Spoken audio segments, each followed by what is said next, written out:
समग्र कुरा भन्नुपर्दाखेरि फर्स्टमा यसमा राख्नु भएको रहेछ भौतिक पूर्वाधार तथा बस्ती विकासको विषयलाई चाहिँ पहिलो प्राथमिकतामा राख्नु भएको रहेछ।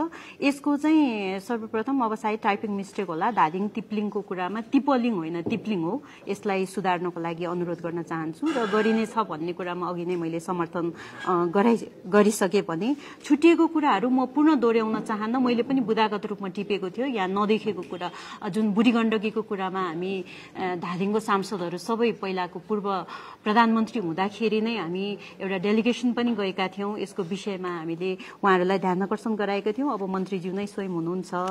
यसलाई के चाहिँ मात्र भन्न चाहन्छु भने यो रुबी भ्यालीको कुरामा पनि हाम्रो वन क्षेत्रका र माननीय बुद्धिमानजीसँग पनि अब कुरा आइसकेको छ। यो वन क्षेत्र संरक्षित वन क्षेत्र घोषणा गर्ने भन्ने विषयमा हिजो म 74 सालमा जननिर्वाचित फर्स्ट टाइमको उपाध्यक्ष भएर काम गर्दाखेरि पनि पटक पटक हामी डिस्कस पनि गरेका थियौं र पालिकामा आएर यसको विषयमा त्यहाँको जनता डेलिगेसन पनि आएका थियौं।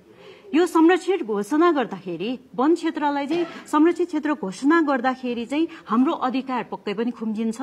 यो तपाईहरुले नगर्नुस् भनेर चाहिँ हामीलाई पटक पटक पालिकामा आएर त्यहाँको जनताले रिक्वेस्ट गरेका थियौ। यसमा जनताको अधिकार संरक्षणको कुरालाई के कस्तो गर्न सकिन्छ यसको पनि बृहत छलफल गरौं र अहिले हामी दुईजना रुबी भ्यालीको मात्र भएर यो सिग्नेचर गर्ने भन्दा पनि हामीले एकचोटी टोलमा त्यहाँको उपभोग गर्ने जनता समक्ष पनि हामीले त्यसलाई बुझाउन सक्नु पर्यो। भोलि तिमीहरूको अधिकारलाई चाहिँ खुम्चिदैन है।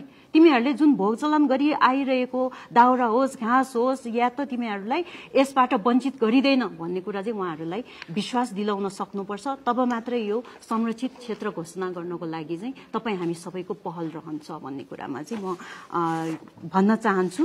अनि समग्र धादिङको विकासको कुरा गरिरहँदाखेरि धादिङलाई नै विकास गर्न सकिने रुबी काइनाइट क्रिस्टलको विषयमा यहाँ छँदै छैन।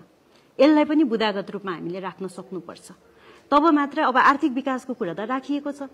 आर्थिक विकास भनिरहँदाखेरि अब साधारण हामी यो गर्छौं त्यो गर्छौं अथवा पदमार्ग बनाएर मात्रै आर्थिक विकास भइदैन। यसमा मैले बुदागत रूपमा के टिपेको छु भन्दाखेरि रुबी क्रिस्टल काइनाइट उत्खनन गरेर चाहिँ प्रवर्धन गर्नको लागि हामीले जोड दिनुपर्छ। त्यहाँ उत्खनन पनि गर्न सक्नु पर्यो, प्रवर्धन पनि गर्न सक्नु पर्यो। त्यहाँ पटक पटक मैले सदनमा पनि आवाज उठाउँदै आइरहेको छु। मोर देन 165 प्रजातिको जडीबुटी रुबी भ्यालीमै पाइन्छ, गंगा जमुनामा पनि पाइन्छ। त्यसलाई नै हामीले एउटा जडीबुटी प्रशोधन केन्द्रमा पनि हामीले जोड दिन सकेनौं भने हाम्रो आर्थिक विकासको कुरामा धादिङलाई अझै पनि पछाडी पर्छ कि जस्तो लाग्छ। त्यो दुईटा पोइन्टलाई चाहिँ अगाडि बढाउँदा अझ राम्रो होला। हाइड्रो पावरको कुरा आइसकेको छ। रुबी भ्यालीमै झन्डै खोलै पछि हाइड्रो पावर भनेर दर्ता भइसकेको छ। झोलामा खोला अलरेडी त्यहाँ हटाइसकेको छ। त्यसको लागि पनि हामीले पहल गर्नुपर्छ। मैले पनि त्यहाँ समन्वय गरिरहेको छु। अनि यसलाई चाहिँ कृषिमा आर्थिक विकास भनेर केही कृषिका बुदाहरू राख्नु भएको छ रहेछ। कृषि मन्त्री नै हाम्रो धादिङको भएको कारणले गर्दा कृषिलाई एउटा छुट्टै बुदा बनाइदियो र त्यसलाई समग्र गाउँपालिका हाम्रो 13 वटा स्थानीय तह छन्।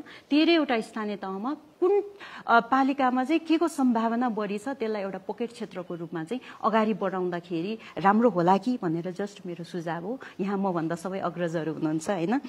अनि त्यसपछि हाम्रो दिदी नै हुनुहुन्छ होला, उहाँले भन्नुभएको जस्तै मैले पनि टिपेकी थिएँ। ओभरअल हामी विकास भन्छौं तर सामाजिक विकासको कुरामा लैंगिक विकासलाई चाहिँ हामी पछाडी नै राख्छौं कि।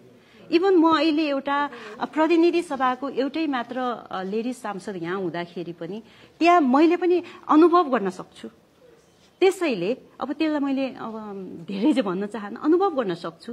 लैंगिक विकासमा र लैंगिक नेतृत्वलाई इभन महिला नेतृत्वलाई अझ पनि सोसाइटीले उच्च तहका सोसाइटीले एक्सेप्ट गर्न नसकेको छ। त्यो अवस्थामा चाहिँ हामीले गाउँ-गाउँमा लैंगिक विकासलाई चाहिँ प्राथमिकता दिनको लागि विशेष गरी धादिङ जिल्लाको चाहिँ लैंगिक विकासलाई प्राथमिकतामा राखौं भनेर मात्र सुझाव दिन चाहन्छु। ओभरअल यो राम्रो आएको